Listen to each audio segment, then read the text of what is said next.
धीरे धीरे पौधा बढ़ता है, वृक्ष बनता है, फिर बट वृक्ष की तरह मजबूत हो जाता है। पहले हम उसको उखाड़ सकते थे, फिर वो हाथियों से भी नहीं खिंचता, ऐसा होता है बट वृक्ष। इसी तरीके से वो नेता होते हैं। अभी दोनों विपक्ष में वो थे, कभी वो सत्ता में थे, एक दूसरे से लड़ते थे, झगड़ते थे, आज दोस्त बन गए हैं। बनावटी आंसू भी बहा रहे हैं, कुछ सच में बहा रहे हैं, दिल के अरमा आंसू में बह गए।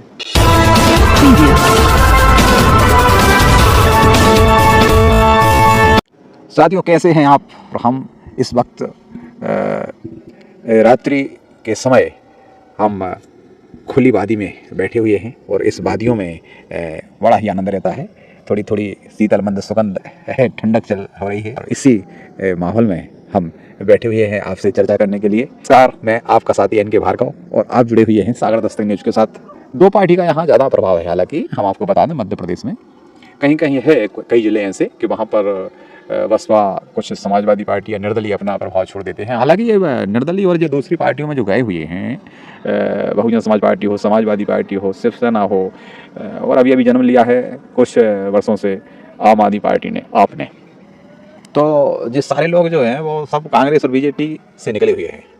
यहीं से ये अंकुरित होते हैं। फिर बाद में जितनी जिसमें साहस होती है वो बट वृक्ष का रूप ले लेती है। धीरे धीरे पौधा बढ़ता है, वृक्ष बनता है, फिर बट वृक्ष की तरह मजबूत हो जाता है। पहले हम उसको उखाड़ सकते थे, फिर वो हाथियों से भी नहीं खिंचता, ऐसा होता है बट वृक्ष। इसी तरीके से वो नेता होते हैं। तो नेता जो है वो परिपक्व हो जाते हैं, वो परिपक्व होते हैं तो उनकी चिंता हो जाती है पार्टियों की। परिपक्व नेता हमारा दूसरी पार्टी में जा रहा है या वो बागी हो गया है। हालांकि कुछ को ऐसा लगता है वो बागी क्यों हुई है, क्योंकि उन्हें टिकट नहीं मिला। वो टिकट चाह रहे थे, टिकट मिलना चाहिए, बरसों से भले मिलता रहा हो, विधायक बन गए हो, मंत्री बन गए हो, राज्यपाल बना दिया गया हो या दूसरे पदों पर कहीं भी पार्टी एडजस्ट कर रही हो उनके लिए, लेकिन उनको ये लगता है कि हमें अरे साथ अन्याय हो रहा है, हमें नहीं मिला है। अब दूसरों को भी मौका मिलना चाहिए, मिलेगा तो एक के लिए, सबको तो मिलना चाहिए टिकट। तो लेकिन वो बागी हो जाती है, बागी होकर दूसरी पार्टी में जाते हैं। जाएंगे कहाँ? रहना तो वहीं है, जीना यहाँ, मरना यहाँ, इसके सिवा जाना कहाँ। जब जी चाहे हमको आवाज़ दो, हम थे वहीं, हम हैं जहाँ। एक कहावत है ना, ये गाना है ना, आपको बताएं, फिल्मी अंदाज में हो रहा है सब कुछ। अब तो आजकल कुछ आंसू बहा रहे हैं, अब वो कैसे आंसू बहा रहे हैं, कुछ बनावटी आंसू ही बहा रहे हैं, कुछ सच में बहा रहे हैं। दिल के अरमा आंसू में बह गए।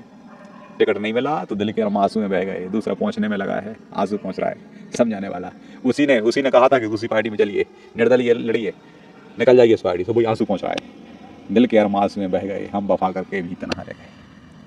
कुछ को ये लगता है अरे हमारे साथ अन्याय हो रहा है, ये क्या हो रहा है, दूसरे को धर्म मत दिया जा रहा है, तो एक पार्टी से दूसरी पार्टी में उचक रहे हैं बंदर जैसे, यहाँ से वहाँ रहे हैं। फिर दुख होता है, आंसू बहाते हैं, कुछ करते हैं और फिर कहते हैं कि तुम मुझे ना चाहो तो कोई बात नहीं, तुम किसी गैर को चाहोगे तो मुश्किल होगी। यदि आपने किसी गैर को प्रत्याशी बना दिया है तो अब आपको मुश्किल होगी। फिर इस पार्टी से उस पार्टी में पहुंचकर उनके साथ हो जाते हैं। किस तरीके से मेल मिलाप होता है, उसमें रहे तो कभी है नहीं, आदत तो है नहीं। कांग्रेस से बीजेपी में, बीजेपी से कांग्रेस में, बस यहाँ वहाँ हो रहा है, बस दौड़ धूप यही हो रही है। लेकिन बड़े वफादार बन जाएंगे, फिर कहेंगे बने चाहे दुश्मन जमाना, हमारा सलामत रहे दोस्ताना हमारा। साथ साथ जा रहे हैं, कसमें खा रहे हैं, अरे हम साथ में रहेंगे। कभी दोनों विपक्ष में वो थे, कभी वो सत्ता में थे, एक दूसरे से लड़ते थे, झगड़ते थे, आज दोस्त बन गए हैं। कोई दोस्त बन गया, कोई दुश्मन बन गया। हाँ, ये चल रहा है इस वक्त मध्य प्रदेश में। खासतौर से हम आपको मध्य प्रदेश की बात बता रहे हैं। हालांकि चल तो रहा पूरे देश में, जहाँ जहाँ 4-5 राज्यों में चुनाव हो रहे हैं वो वहाँ सभी जगह चल रहा है।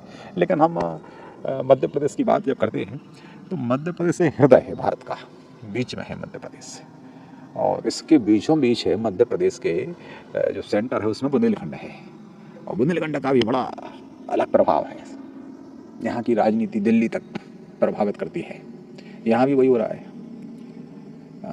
कोई सीएम है शिवराज मामा जी, उनको इतनी जल्दी पड़ी है कि मंच से बंदर की तरह उछल रहे हैं कूद के, और दूसरी सभा करना थी ना तो सीढ़ियों से नहीं गए, वो सीधे सामने से छलांग लगा दी। पहले तो गार्ड से कहा कि भाई जरा पकड़ें, फिर छलांग लगाने लगे, फिर भी गार्ड ने पकड़ लिया, गोद में ले लिया, गोद में उठा के फिर उनको बैठाया कि चलिए आप कहाँ जाना चाहते थे जाइए। सारे लोग देख के अचंभित रह गए कि मामा कर क्या रहे हैं। लेकिन मामा हल्के फुल्के है, अच्छा भाषण देते हैं, अच्छे उद्बोधन देते हैं, भाषा शैली अच्छी है, ऐसा नहीं है। अब काम तो काम है, काम बताएगा, जनता बताएगी। अभी आकलन नहीं कर सकते। हालांकि मीडिया वाले लोग तो बताते हैं आपको अनुमान कि क्या होने वाला है, पूर्व अनुमान बताते कहाँ बारिश होगी, कहाँ क्या होने वाला है। जैसे बारिश होती है धीरे धीरे, पहले कहते हैं उसको, हम जो हिंदी भाषी प्रांत है वहाँ मौसम को कुछ और नामों से पुकारा जाता है। जुलाई, अगस्त, सितंबर, जून ए ना बोल के उसको कहेंगे धीमी धीमी बारिश।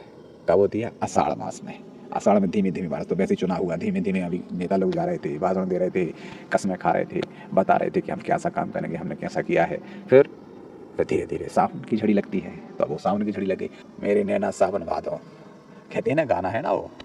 तो अब नैना बरस रहे हैं किसी किसी की, और सावन भादों की झड़ लग रही है। मूसलाधार बारिश चालू हुई है। नेता के दौड़े पे दौड़े हो रहे हैं, फिल्मी अंदाज में भाषणबाजी हो रही है। कहीं कह रहे हैं गब्बर कौन है, कोई कह रहा है कि साहबा कौन है। शोले फिल्म पर बड़े डायलॉग बोले जा रहे हैं। कोई कह रहा है जय वीरू की जोड़ी है भाई ये तो। अब जय वीरू का भी कोई बीजेपी में कहता है मैं जय और वीरू हूँ, कोई कांग्रेस में भी कहता है हम जय और वीरू हैं। कहते हैं हम गब्बर का नाश करने आए हैं, नेस्तनाबूद करने आए हैं गब्बर का। गब्बर सिंह को नहीं छोड़ेंगे। अब गब्बर कौन है और ये जय वीरू कौन है? कोई छोटा भाई, बड़ा भाई। सिंधिया जी अभी आए थे, वो कह रहे थे कोई छोटे भाई, एक बड़े भाई, छोटे मियाँ, बड़े मियाँ। कुछ ना कुछ जिससे जनता प्रभावित हो, उनकी बात सुने। सच्चाई ये है कि विकास जो है ये तो है केंद्र सरकार द्वारा। हालांकि इस पर कोरोना की मार छाई रही। कोरोना की वजह से स्पष्ट नहीं हो पाया कि कितना विकास करना चाहती थी ये पार्टियाँ, जो जहाँ थी। कांग्रेस में जो थी वो कितना करना चाहती थी, बीजेपी में जो थी वो कितना करना चाहती थी। लेकिन जो हुआ है उसी पर चुनाव लड़ा जा रहा है। अब जिसके लिए कुछ ऐसे भी लोग हैं जिनको बताने को कुछ नहीं है, निर्दलीय लड़ रहे हैं चुनाव। अब उन्हें न खोने को है, कुछ न पाने को है, बस वोटों को प्रभावित कर रहे हैं किसी तरीके से। आम आदमी पार्टी है, उसने भी कहा था बड़ी कस्में, वादे, प्यार, वफा, सब बातें हैं, बातों का प्यार। बहुत कस्में वादे खाए थे जब आए थे यहाँ।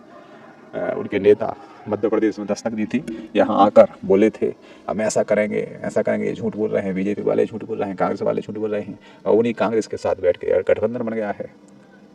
INDA वो है ना, बना है गठबंधन। तो गठबंधन में साथ साथ हैं, उन्हीं की बुराई करते हैं। वहाँ चुनाव लड़े थे, उन्हीं को हराया कांग्रेस वालों का, उन्हीं के साथ हैं। उनका विरोध यहाँ आके विरोध कर रहे हैं।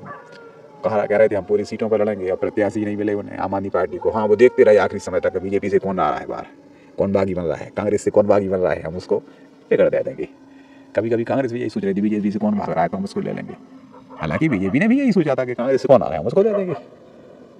तो ये परंपरा लेकिन है नहीं ठीक हमारे हिसाब से, मीडिया के हिसाब से। मीडिया के लोग इसको स्वस्थ परंपरा नहीं मानते कि उसमें से उस पार्टी में आया उसको टिकट दिया। जो पहले से हैं, अटल जी कहते थे बीजेपी में कि पुराने कार्यकर्ताओं को कभी मत भूलिए, हम उन्हीं की दम पर चुनाव लड़ते हैं, उन्हीं की दम पर हम विधानसभा में और लोकसभा में पहुंचते हैं, उन्हीं की दम पर हम सरकारें चलाते हैं, उनको मत भूलिए। ये कांग्रेस को भी करना चाहिए। कांग्रेस के नेता भी यही कहते थे शुरू में कि कार्यकर्ताओं को मत भूलिए, लेकिन उनको भूला जा रहा है, पुराने लोगों को भूला जा रहा है। नए लोग जो आ रहे हैं उनको टिकट बांटे जा रहे हैं। चलिए ये ठीक है, अपनी अपनी परंपरा है, अपनी अपना एजेंडा है, अपना अपना बालाज बना के रखा है। जो पार्टियों के नियम कानून हैं उनके हैं, अपना क्या है।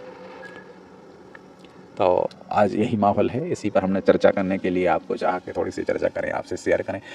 हम जो बातें करते हैं इस पर आप अमल करिए। ये ज़रूरी नहीं कि पूरी बात सही तरीके से आप स्वीकार करें और माने। आप भी बता सकते हैं कि हम कहीं गलत कहा हो तो आप बता सकते हैं, हम सुधार करें उसमें। हमारे चैनल पर आप जुड़े रहे, इतने समय तक हमारे लिए सुना, बहुत बहुत बधाई आपको। आने वाली कल की, आने वाले समय की। और चुनाव के बाद नए वर्ष में प्रवेश करना है, उस नए वर्ष का आगाज़ आपको करना है, नए वर्ष की खुशियाँ मनाना है। कौन सी सरकार को आप चुन रहे हैं, किस सरकार का चयन कर रहे हैं, और उसके साथ आप भी खुशियाँ मनाएंगे। और हमारा काम जो है हम आपको शेयर करते रहेंगे। सागर दस्तक न्यूज़ पर आप जुड़े रहें और हमारे चैनल को सब्सक्राइब कर लें। लाखों लोग इस चैनल को देखते हैं, आप भी देखते रहें, दूसरों को बतलाएं, आप भी देखें, सब्सक्राइब करें। आज के लिए इतना ही। बड़ी ठंडक हो रही है और हम खुले मैदान में हैं। आज के लिए बस इतना।